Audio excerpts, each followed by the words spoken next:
বাড়ির পাশে বন্যা জলে ডুবে মৃত্যু শ্রমিকের, 12 ঘন্টা পর দেহ উদ্ধার। পুলিশকে ঘিরে ক্ষোভে ফেটে পড়ল গ্রামবাসী।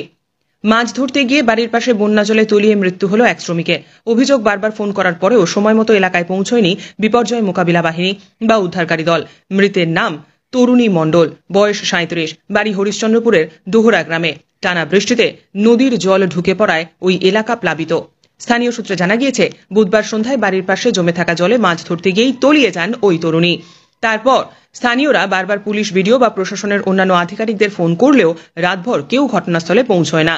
নিজেরাই আলো এবং অন্যান্য ব্যবস্থা করে তাকে খোঁজাখুঁজি শুরু করেন গ্রামবাসীরা। প্রায় 12 ঘন্টা পর বৃহস্পতিবার সকালে দেহ জল থেকে ভেসে উঠলে স্থানীয়রাই তা উদ্ধার করেন। এরপর পুলিশ ঘটনাস্থলে পৌঁছলে তুমুল বিক্ষোভ শুরু হয়। পুলিশের গাড়ি ঘিরে ধরে ক্ষুব্ধ মানুষজন প্রশ্ন তোলেন, সন্ধ্যে থেকে বারবার জানানো সত্ত্বেও তারা এলেন না কেন। অভিযোগ, মৃতদেহ ময়নাতদন্তে পাঠাতে গাড়িরও ব্যবস্থা নেই ওই পরিবারের কাছে, তাই তারা দেহ না দিতে অনড়। স্থানীয় পঞ্চায়েত নেতারাও প্রশাসনের ভূমিকা নিয়ে ক্ষোভ প্রকাশ করেছেন। ঘটনাকে কেন্দ্র করে এলাকায় চরম উত্তেজনা এবং শোকের ছায়া।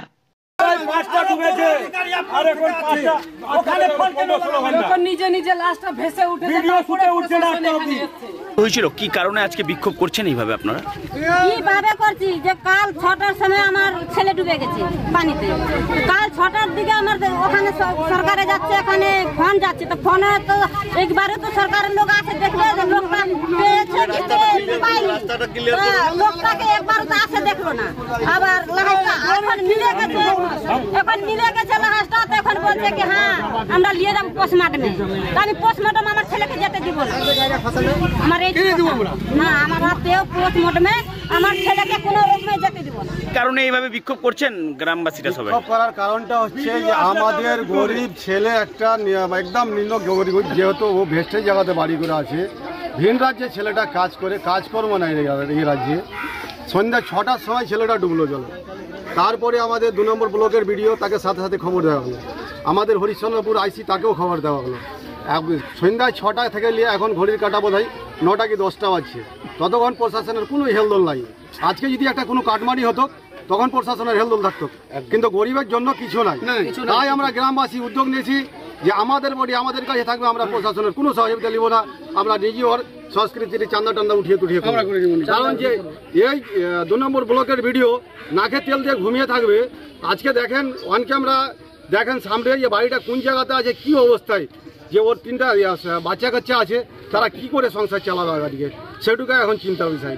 অ্যাকচুয়াল ব্যাপার ঘটনা ঘটেছে বেলা সন্ধ্যার দিকে 6টা। আমরা প্রশাসনকে জানানো সত্ত্বেও প্রশাসনের কোনো সাড়া পাইনি। সাড়া না পাওয়ার পরে আমরা সম্পূর্ণ গ্রামবাসী মিলে আমরা সম্পূর্ণ লাইটের ব্যবস্থা করি, আমরা নিজেরাই খোঁজাখুঁজি করি। আমরা বললাম গোথাখুরকে যদি এনে যদি খোঁজাখুঁজি করা হয় তাহলে আমরা তখনই পেয়ে যেতাম, কিন্তু কোনো রকম আমরা প্রশাসনিক হেল্প পাইনি বলে এখন গ্রামবাসী বিক্ষোভ করছে, প্রশাসন কেন আসলো না, কী কারণে আসলো না।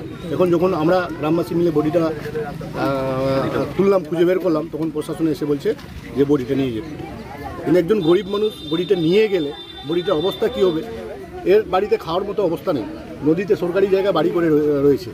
এবার এখান থেকে নিয়ে গেলে এদের অবস্থা কী হবে? এখন পোস্টমর্টমে যাবে, গাড়ির ভাড়া থেকে শুরু করে ওই দিক থেকে নিয়ে আসা, তার কার্যকলাপ যেগুলো হয় সেগুলোর জন্য এদের কাছে 1 টাকাও নেই।